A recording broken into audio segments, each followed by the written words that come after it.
Hello, everybody. Welcome back to the Tin Man's Corner channel. I'm your host, Jeffrey the Tin Man Taylor, and Happy New Year, everybody. So, since it's a new year, I decided to do something different. Now, as you guys may recall, in one of my shorts, I said something about I was thinking about reacting to videos from either Mr. Nightmare and Grandma, or other horror story people's channels.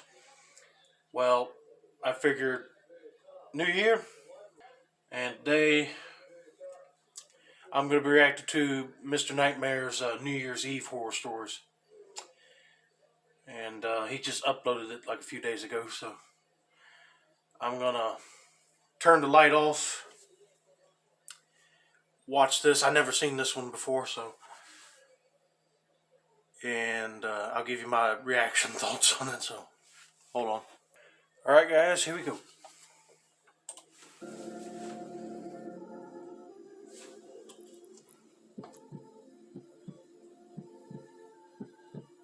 It was December 31st, New Year's Eve. Okay. My friend Alex hired me to watch his dog Bailey for the weekend while he was out of town for the New Year. I'm 35, he's 27, so I don't have that same urge to go out and party for New Year's Eve like he does. So I was more okay with making some money and taking it easy for the night. New Year's Eve was on a Saturday. He left for the city early in the day when I got there. He'd be back Sunday night. He left me with very basic instructions. To just feed him and walk him twice a day and keep him off the furniture. Bailey is a very small husky mix.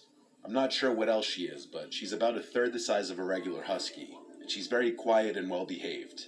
Hence why Alex Sounds like was a smart okay dog. with me watching her instead of a dog sitter. I brought a backpack which contained my laptop, charger, toiletries, and a change of clothes for Sunday. Alex and I don't go way back. We met through mutual friends and had started going out occasionally on the weekends ever since. I would be sleeping in the spare bedroom of his house on the futon.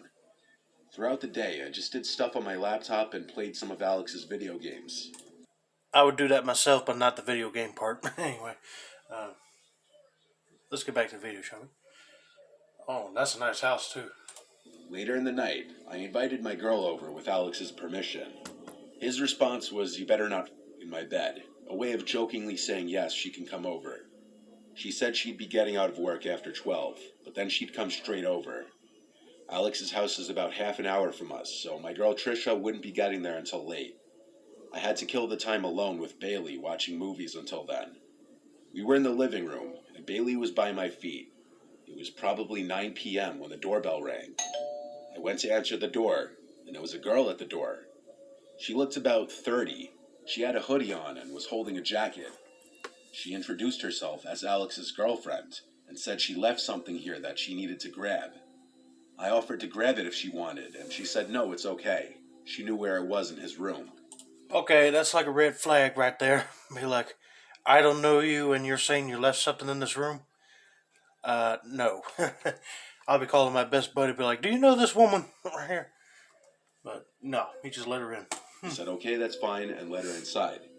She went straight upstairs to Alex's room and slightly closed the door behind her without latching it. I right away texted Alex, "I didn't know you had a girlfriend." She was in there for quite some time, until she came back out, still holding her jacket. She came back down the stairs and thanked me and was going straight for the door. I tried to stop her for a quick conversation, saying, "How long have you guys been dating?" And she said, "Too long," then laughed, as if making a joke. I laughed too, and then she said, "Have a good night." I was a bit surprised by the interaction, but what I gathered from it was they had probably just recently broken up. Now I started to worry that maybe I shouldn't have let her in. Yeah. Since Alex hadn't answered my text yet, I called him a few times before he picked up. He was out with his friends in a loud setting, so he could hardly hear me until he went outside to talk. I told him his girlfriend just came by to grab something, and he was completely bewildered at what I was saying. "Who are you talking about?" he said. I would be too. I responded, "She said she was your girlfriend. I didn't get a name." He said in a yell, "You know I don't have a girlfriend. What did she look like?" I started to feel really stupid just about now. I described the girl, and he said he had no idea who this could have been. I then proceeded to explain to him that she went upstairs to his room for a few minutes, then came back down. This was when he started freaking out. He told me to go up to his room now and check if she stole anything. Of course, I didn't know what was in his room beforehand, so he had me check for specific things, which all appeared to still be there. He tried hard to figure out who it could have been, and said he'd call me back after he made some calls and sent me some pictures of different girls. Understandably, this was putting a damper on his night. I could tell he'd already been drinking, so I felt...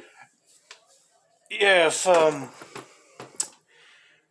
somebody called me saying that a girl came into my house and said that she walked off with something, I'll be worried too.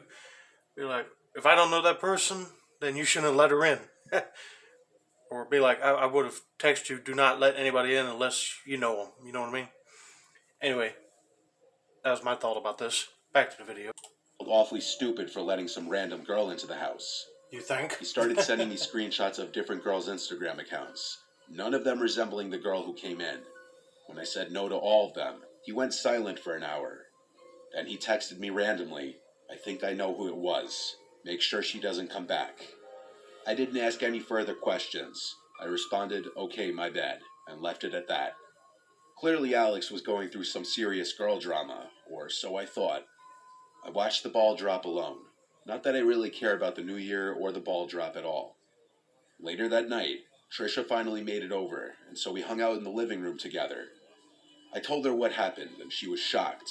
But then a freakish coincidence happened. Bailey lifted her head and looked at the front door, and then there was a knocking at the door. Uh-oh. Whoever it was didn't ring the bell.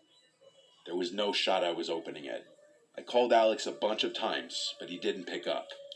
He was wasted and didn't even feel his phone vibrating. Trisha and I stayed quiet, and eventually, whoever it was, he got went wasted away. that quick? I was honestly unnerved now. Surely it was in connection to whoever that girl was earlier. Maybe it was even her again. Either way, I didn't want to get involved any further in what was going on. After this, we decided to migrate to the spare bedroom where we'd stay for the night on the futon. We had a movie on as we laid down, and I held her. We fell asleep in this position, and woke up at some unknown hour in the night, which I later found out was less than an hour after we fell asleep. I woke to Bailey's howling. She was in the room with us. Trisha woke up after me. Somebody broke in, probably. Bailey was at the bedroom door with her tail wagging, howling. I whispered, Bailey, shush. She looked at me and then came over, but she stayed staring at the door, now growling, making unhappy whimpering sounds. Oh, man, that dog's There were furious. footsteps outside on the wood floors. We heard what had to be at least 2 pairs of footsteps, tiptoeing to the door. And then the doorknob twisted. By force of habit, we had the door locked, thankfully. And a girl's voice said, Alex? I looked at Trisha and signaled for her to stay quiet. That girl was not alone. Another light tap at the door, and then the girl's voice said, Who's in there? This is Alex's house. I made the decision to say in a loud voice, almost a yell, The cops have been on their way for a few minutes now, just so you know. The girl said, Who are you? I didn't bite. I whispered to Trisha to actually call the police, and she did. The entire time she whispered into the phone. I said loud and clear, I dare you to do something, because the time you do it, the cops will be running through the front door. I heard a whisper on the other side of the door. Then, multiple pairs of footsteps walking away from the door. We stayed in the room, waiting for the cops to get there. They actually took the bluff. Since the front door was left wide open by those people, the cops came right in. The house was clear by this point. I gave my entire recount of the story, and then called Alex multiple times until he finally picked up, still sounding pretty drunk. One cop talked with him on the phone for a few minutes, while I sat with Trisha speaking with another cop. After all this was said and done, the accepted assumption was that there was a key in Alex's room taken by that girl from hours before. This was a pretty messy situation, since Alex couldn't just come all the way home this late. He practically begged me to stay the rest of the night. I had Trisha go home. I stayed because I felt responsible for letting that girl in the first place. Yeah, you shouldn't have done I stayed locked in that room the rest of the night with Bailey. I literally wedged a chair against the front door as some half-assed attempt at keeping them out if they decided to return. By morning, though, it seemed that they didn't return. Alex came back earlier that day than originally planned. I'm not going to air out any more private information to the internet than I already have, just in case anyone who knows him can figure out this story is about him. But he did tell me who he thought the girl was. And the story behind it proves that men have to be careful, too, with the women they choose to interact with. That girl and whoever was with her's intention of breaking in wasn't to steal anything, evidently, which is... Scariest part, he changed his locks ASAP. I can't I even would too. imagine staying in that house if I were him after this.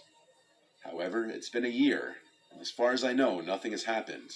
Unless he's keeping more to the story he told me a secret. Mm-hmm. All right. Moral to the story right here. If you don't know them, don't let them in the house. And also, if they did come in, and if they said they're grabbing a jacket or something, I would double check them to make sure they didn't take nothing of value. All right. So I'm gonna continue playing it and go to story number 2. After returning from a night to celebrate the arrival of the new year, Mm-hmm. my husband and I returned to our apartment complex to turn in for the night.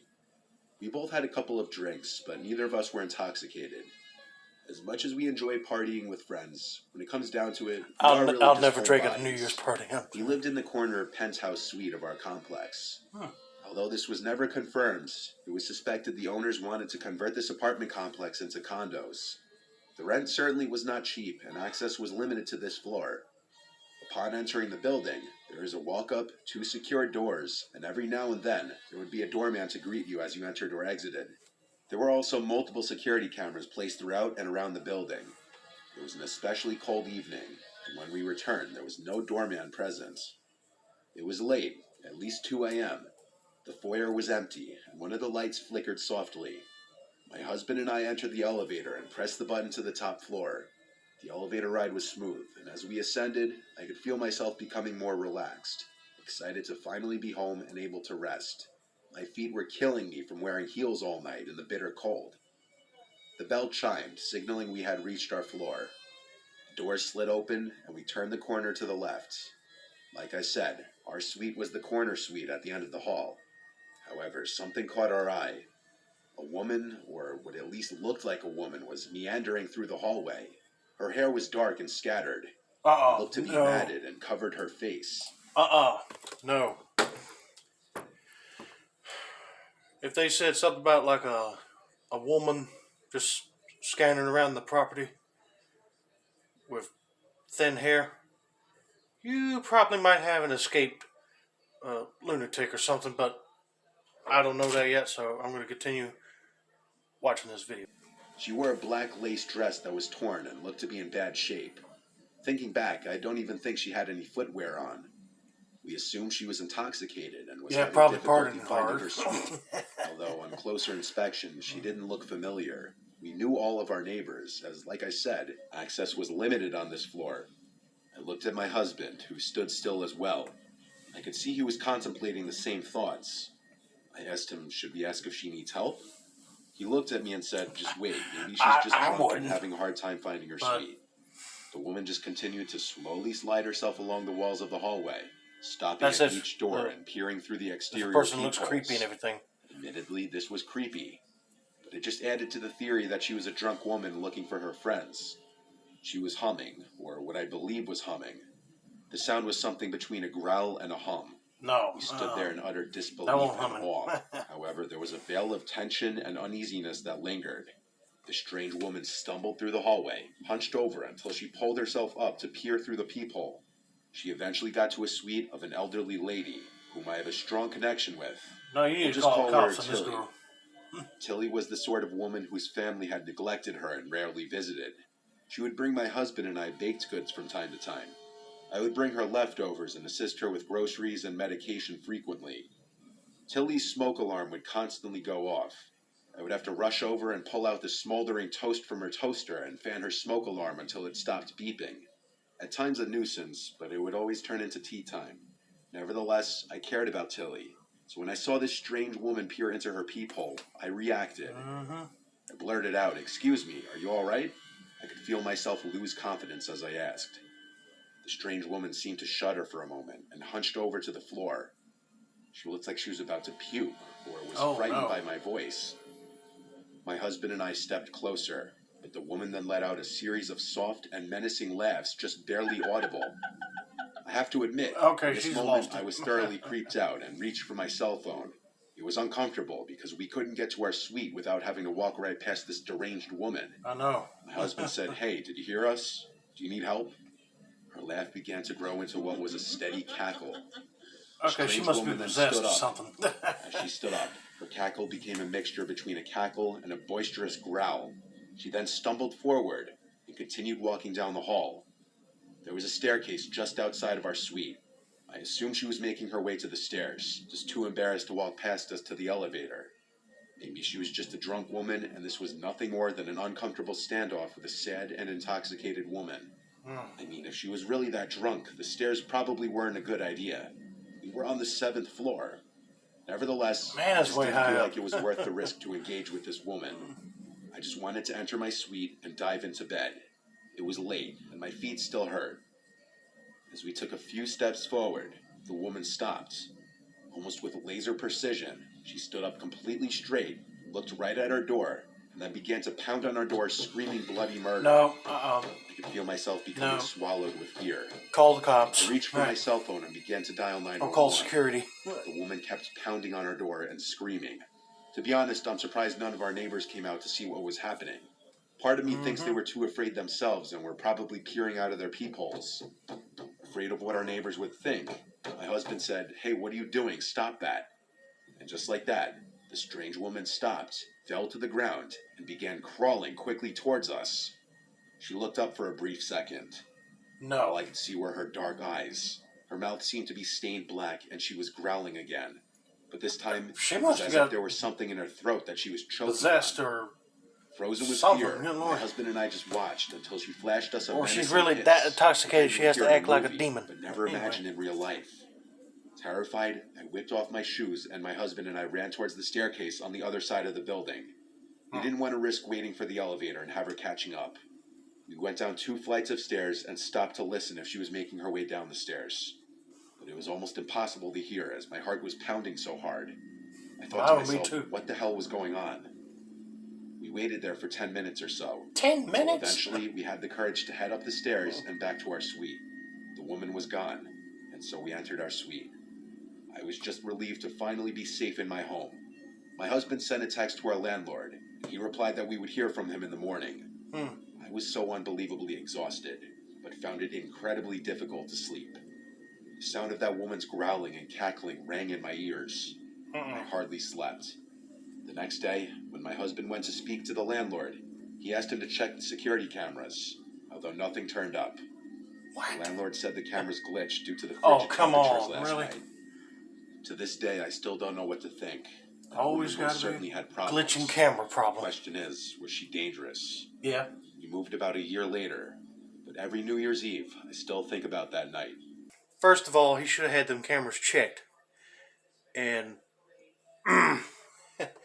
but yeah, I would call security or something and get it removed.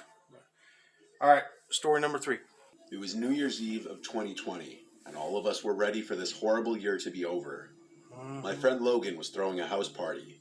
I arrived early to I didn't like set things 2020 up. either. I secured a spot to sleep in his parents' room, meaning I could drive to the party and drink without having to worry about driving home. His parents obviously weren't home for the night. Oh man, that's a lot Most of liquor. of our close friends in our friend group came. I know they're going to be Logan's partying hard. friends who I didn't know. The party was fun. At midnight, everyone screamed Happy New Year and cheers their drinks. After that, people slowly started circulating out, and the party started to quiet down, as people went to either other parties, bars, or home. The later the night got, the more it became just the closer friends staying behind until it just turned into a chill drinking session in the living room. This went on late into the night.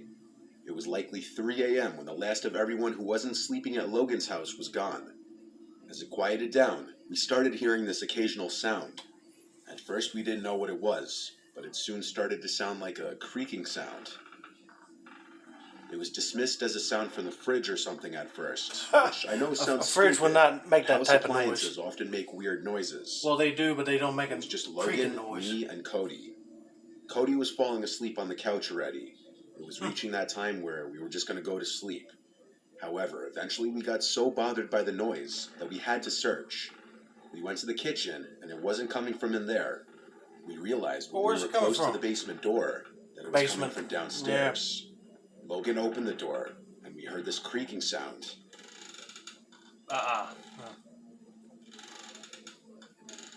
Go check what it is, I said. He kept saying, no way. Then he called down Yeah, I wouldn't blame him. I only go down there if I had a flashlight or something. But anyway, let's continue. into the basement. Yo, who's down there? The creaking stopped, and we never heard it again. Yeah, because After they a solid figured they minute got of waiting caught. at the top of the stairs, we agreed to go down together. We both grabbed knives, drunkenly thinking that was a good idea. No. When in reality, we were so drunk we'd probably only hurt ourselves with them. We got to the bottom of the stairs and looked through the entire basement. It's not huge. It just has a couch, TV, a bar, a table in the corner, and various old pieces of junk. It was pretty messy at the time. The first thing we did was search any possible crevice for someone who could be hiding. Yeah, I would And too. we tried to figure out what could have been making that sound. Looking I underneath the noticed couch a rocking too. chair, and so I went up to it, sat in it, and then started rocking in it. Yep, there's And noise. it made the exact same creaking sound we had been Somebody's hearing. in there. Logan and I looked at hiding. each other. I stood up, and so did every hair on my body.